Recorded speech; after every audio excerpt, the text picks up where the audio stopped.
Season 2 has now been out for a few weeks, and more people are starting to make their way across the XP reward path, getting a handful of these wildcard slots. So today I'm going to give you my recommendations for 5 players from every position that you should use one of these slots on, followed by my very opinionated top 10 overall rankings. Starting out, we got pitchers. I probably wouldn't use mine on a pitcher, but if I were to at number 5, I would start out with Kerry Wood. Probably one of the toughest pitchers to hit in the game with 110 hits per 9, outlier on the fastball, a slurve, and a cutter, so a good repertoire. What kind of kills him is his control. He only has 72 walks per 9. Number 4, you could have gone with a couple of Marlins and Sandy Alcantara, but instead I went with a similar Marlins pitcher in Yuri Perez. Both have outlier sinkers, slurve, slider, really good pitch mixes, but why I like Yuri a little bit more is he does have 109 hits per 9, which is really good. Number 2 is an NGL pitcher in Satchel Paige. I kind of want to bump him off this list because his windup pisses me off, but if you get him pitching down a stretch, he's dynamic.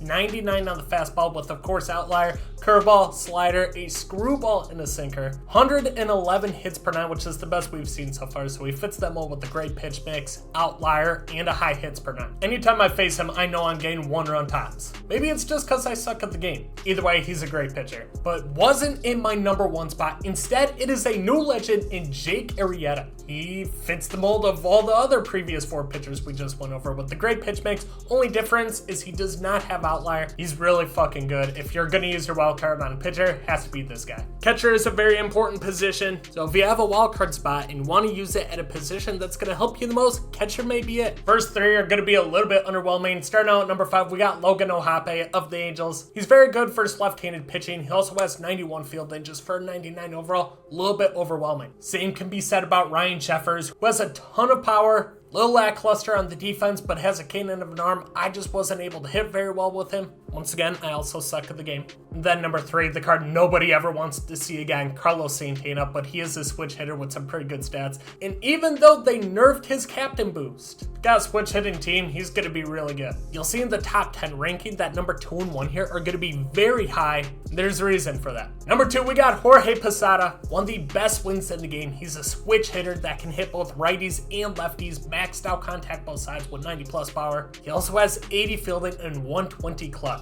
And yeah, he's got a really good swing. But beating him out is Oriole franchise superstar Adley Rutschman. Kind of same thing where he's got insane stats. He can hit both sides, switch hitter. But the big difference with him is not only is his contact and his power really good, he's got a nasty swing, but he's got 95 fielding, 96 arm. He might be the best all-around player in the game. And yeah, in the top 10 ranking, you'll see him very high. I didn't realize how ass the first base position was till making this video. Number 5, we got Freddie Freeman. He was a free card that you could get. I don't even know if you can get him anymore or buy him off the market, but everybody should have him. He's not that good. Please don't use your wild card on him. Same with David Ortiz. He's got some solid stats. Can't really hit lefties, but he's got cool captain boost with the hit going against the hitters from 2000 to 2009. Then we got Cody Bellinger. He's great defensively, can play the outfield, first base, has a ton of power, but his vision's low, his contact is very low. This just shows you how weak the first base position is right now. I'm gonna show my Brewers bias a little bit here. At number 2, I got Tyler Black. He can play first, second, third, or short. He's got solid stats, nothing crazy. I just really like his swing. I mean, it was only 6 at-bats with him, but I was 4 for 6, so that's gotta count for something. And I think number 1 by a landslide is gonna be the Prince Fielder. He's got maxed out power versus righties with 112 contact. Yeah, the first base position's not doing too hot. Today's video is sponsored by SeatGeek. Baseball season is here, and SeatGeek's gonna be your number 1 spot for finding tickets to any game for any ballpark you want to go to. My favorite part about SeatGeek is that this little icon right here is meant to tell me just how good of a deal I'm getting on these tickets. Takes all the guesswork out of finding out if you're getting a good deal or not. Use code Bkindel at checkout, and it will take $20 off your first purchase. Click the link down in the description. Now we got second baseman. Number 5, we got Yoan Moncada, switch hitter, but he is significantly better versus right-handed pitching. It's not too hot for his lefties. Good fielding, can put him at second base or at third base. He also has solid speed. Ian Kinsler was a new legend in last year's game. He's got 99 already and has one of the better swings in the game. 90 plus contact and power both sides. 92 fielding and 88 speed. He's just an all-around do-it-all goon. And the swing makes his stats play way up. At number 3, we got Brian Roberts. What I like about a lot of these cards is you can get them just in the Team Affinity program like this Brian Roberts. Switch hitter with a good swing, kind of very similar to Ian Kinsler with the nasty swing. Good contact. Power's okay at 80 plus on each side, but it's going to play way up because of the swing. 93 fielding, 94 speed. He's just a better version of what Kinsler was, and he can do it all. Number 2, we got Ozzie Albies, one of the favorite cards in the community because of his swing. You're going to hear me say that a lot. Just about every single one of these cards is because they have a good swing. So even though Ozzie can't play versus right-handed pitching very well, crushes lefties, his swing's going to make up for it and make him play way up, similar to like 100 contact, 100 power. And then number 1 by a landslide is Ketel Marte. Same thing as I said with every other player, except he's more versatile, can play second, short, or anywhere in the outfield. Plus, lefties, he's maxed out both sides. He's also got 95 fielding, so he can stick it. Similar to catcher, we got another very important position in shortstop. This card's going to be significantly more expensive than most cards you're going to see, but Honus Wagner is a solid option. He was a BR guy from a couple sets ago, and he's a shortstop that can play short, first, second, third, left, center, or right, just about anywhere on the diamond, with very high contact, maxed out speed, really good fielding. He's just all around one of the best players in the game. He's just damn expensive. Could probably have this card way higher. Everybody loves this Nico Goodrum card. Similar to everything else, nasty swing. But you could put him just about anywhere at short, first, second, third, or anywhere in the outfield with 96 fielding, 99 reaction, 85 speed. He's got 90 plus at just about every hitting stat. And even though it's Nico fucking Goodrum, like most people only know who he is,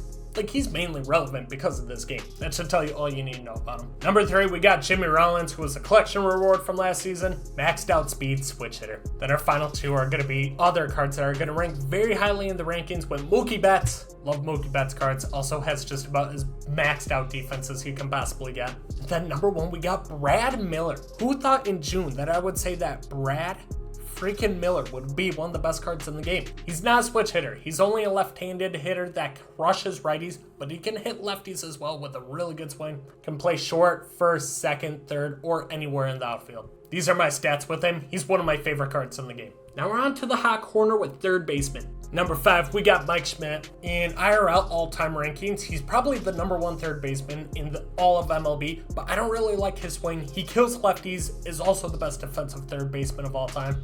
I'm 2 for 14 with him. Once again, I'm ass at the game. But so far, I haven't found a lot of success with him, but his stats are too good to pass up. I did not have a 99 overall Miguel Sano on my MLB The Show bingo card for this early in the year. He's got maxed out power both sides. He is the best BR card I think I've ever used. This is a man that's either going to strike out every at-bat or hit a 600-foot home run. There's no in between. This Chris Bryant card was stupid because he was released a week before the new season dropped and looks super fun, but you don't even get a chance to test him because I'm not about to drop 100K on a card I'm not going to use in a week. Well-balanced stats, good fielding, can put him at third, first, or anywhere in the outfield, so some versatility for third baseman is always nice. But I think these next 2 win it by a landslide. George Brett was another collection reward. Love his left-handed swing. So even though his power is usually low, he crushes the ball. And then number 1 is another one. Like, what the fuck are we doing here? Is Eduardo Escobar. It's so weird the names that we see that kill it every year. Nico Goodrum, Brad Miller, Eduardo Escobar. In my opinion, the best swing in the game.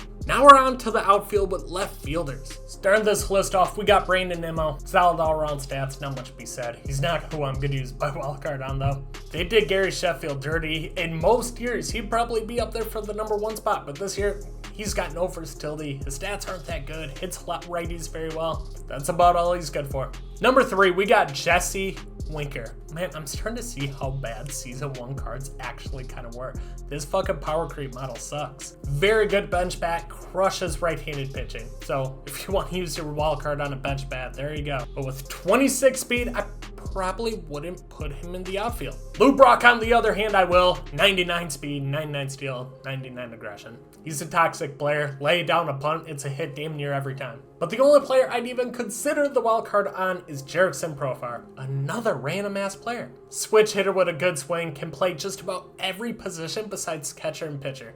Now we got the general of the outfield, center fielders. More times than not with center field, I'm looking at defense for this. So you'll notice that with a couple players that I choose, but not this guy. We got Ian Happ on here. Very versatile, significantly better versus right-handed pitching, but he is a switch hitter. Some people like Aaron Judge cards, some don't. I really don't. Way too tall, but if you just get the PCI and you're around the ball, it's going 5 million feet. He also has 89 fielding, 92 arm, 98 accuracy, so a solid outfielder. Now we get to the true center field generals, and that's PCA. He may be a bust in real life, but his MLB The card is as fluid as a center fielder as you can possibly have. 99 fielding, 99 speed. He's gonna track everything down. Same can be said about this Byron Buxton card. He's got the same 99 fielding, same 99 speed. Only difference is he has more power. Just a lot harder to square the ball up with him.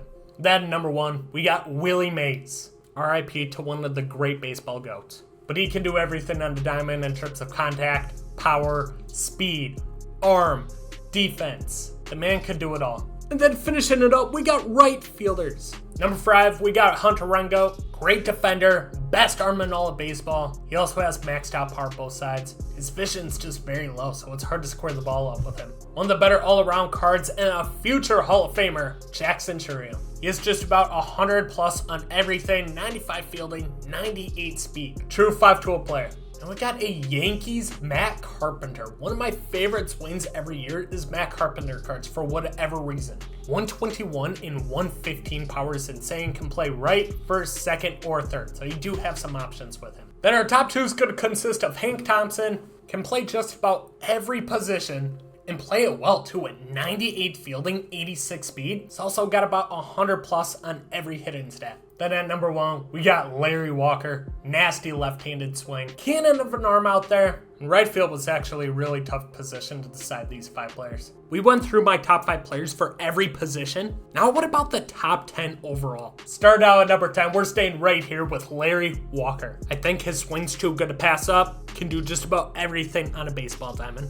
Number 9, you won't see a lot of pitchers on this list, but I got Satchel Paige. He's got a good pitch mix, good hits per 9, outlier that's very tough to hit. Number 8, we got Ketel Marte. I love my switch hitters, especially ones that can play multiple positions or positions that don't have a ton of offense, like second base. He already crushes lefties, but with his swing, he's going to kill right-handed pitching as well. Number 7, we got Jerickson Profar, another switch hitter with a nasty swing that can play multiple positions. Number 6, we got our last pitcher, and it's Jake Arrieta. Love the pitch mix.